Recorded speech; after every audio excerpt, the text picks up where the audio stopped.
Hey hey hey. Bonjour à tous, c'est Léonie et aujourd'hui on se retrouve dans une nouvelle vidéo sur le défi du mois d'août lancé par Benjamin Sardé. Benjamin Sardé, c'est un youtubeur français, euh, un youtubeur et artiste français qui lance souvent des défis à sa communauté chaque mois et ce mois-ci j'ai décidé d'y participer. Donc ce mois-ci, le défi c'était de peindre d'observation en couleur. Et mon objectif principal c'était surtout de m'améliorer au niveau des effets de lumière, euh, des ombres, des couleurs, tout ça. Et aussi d'essayer de peindre d'observation sans photo de référence. Dans cette vidéo, j'essaierai de mettre sur le côté des speed paint de ce que j'ai réalisé pendant ce mois-ci. Et pendant ce temps, je vais vous parler de mon expérience et de ce que j'ai appris. Pour ce défi, je me suis dit que j'allais surtout me concentrer au digital, car c'est un peu mon point faible, on va dire. Et c'est là où j'ai le plus de difficultés en général. Et puis aussi éventuellement travailler un peu au traditionnel avec de la gouache et des crayons de couleur. La gouache car j'ai un peu de difficulté aussi. Et puis les crayons de couleur car c'est un peu ma zone de confort. Donc j'ai commencé au traditionnel avec de la gouache car c'est là où je me sentais le plus à l'aise de commencer. Et j'ai pris une photo de Clémentine et j'ai essayé de reproduire ce que je voyais depuis la photo de référence. Ce qui était le plus dur pour moi c'était de faire le drapé derrière. Enfin c'était pas vraiment un drapé mais c'était un tissu qui servait de fond et j'ai eu du mal à faire le fond plus que la clémentine en elle-même. Ensuite j'ai continué à travailler au digital sur mon iPad. D'ailleurs si je regarde en bas c'est parce qu'il y a mes notes sur mon iPad et voilà. Du coup j'ai continué sur mon iPad avec j'ai continué sur mon iPad avec Ibis Paintix. C'est un logiciel de dessin gratuit que j'avais déjà utilisé par le passé, donc je me suis dit que j'allais continuer à utiliser ça pour le moment. Et peut-être plus tard m'acheter Procreate si jamais j'ai l'envie. Mais pour l'instant j'utilise Ibis Paintix et ça marche très bien. Dès le départ je me suis imposé la règle de ne pas utiliser la pipette, donc de ne pas prélever les couleurs sur la photo pour les utiliser sur le dessin que je faisais. Plutôt de m'entraîner à me demander quelle couleur c'était, sa valeur, sa saturation, etc. J'avais déjà regardé des vidéos sur la théorie des couleurs, donc par le passé, donc je partais pas de rien, on va dire. J'avais déjà quelques notions sur les couleurs chaudes, froides, justement ce que c'est les teintes, les différentes valeurs, les nuances et les ombres, ainsi que quelquefois ainsi que les harmonies des couleurs comme monochrome, complémentaire, etc. Donc je ne partais pas de rien.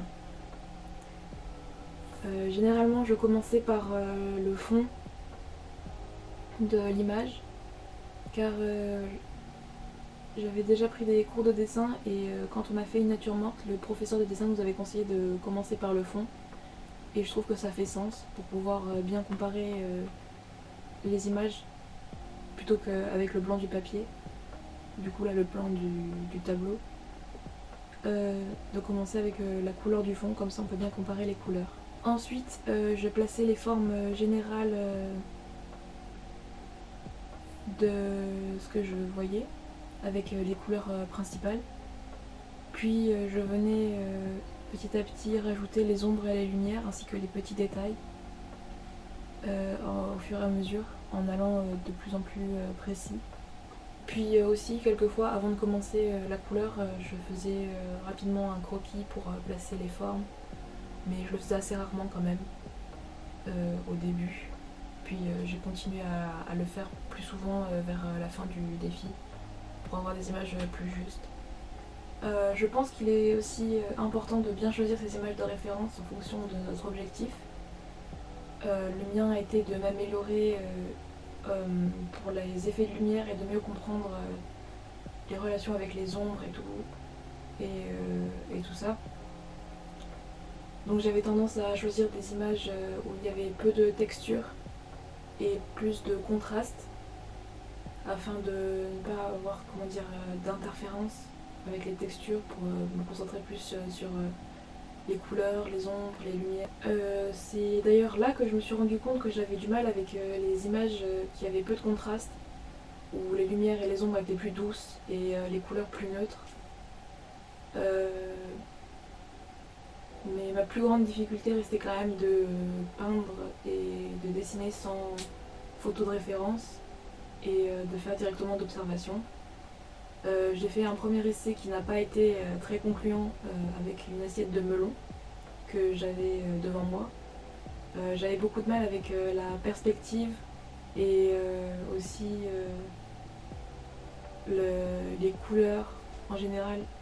Je sais pas, j'avais l'impression de faire plus terne que ce que je voyais. Après aussi, je me suis rendu compte que j'avais peu de patience et c'est ce qui est un problème assez grand quand on fait de la gouache. Parce qu'il faut attendre que ça sèche et moi j'avais pas tendance à attendre que ça sèche et ça se mélangeait, enfin bref, c'était pas très cool. Et pareil pour quand je travaillais sur iPad, du coup j'avais tendance à aller le plus vite possible et pas me demander quelle couleur était comment, si elle était plus chaude, plus froide, etc. Au fur et à mesure de mes différentes études sur l'iPad, je me suis rendu compte que j'utilisais de moins en moins la fonction blend ou mélanger des pinceaux et plutôt que j'étais plus j'étais plus franche dans mes traits et que j'avais tendance à peu expérimenter au niveau des brushes, mais ça c'est parce que je préfère rester dans ma zone de confort plutôt que d'explorer des nouvelles choses. J'ai commencé à faire surtout des natures mortes pour ce défi. Puis j'ai commencé aussi à faire des nuages parce que j'aime beaucoup dessiner des nuages. En général, le ciel, c'est ma grande passion. Et je me suis rendu compte que c'était quand même plus difficile de rendre les nuages car il y avait, moins de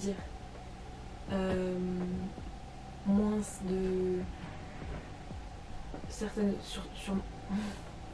il y avait moins de contraste, c'était plus doux les images, donc la matière du nuage en elle-même elle est plus douce, donc c'est plus difficile de rendre compte du volume, je trouve, enfin je sais pas trop.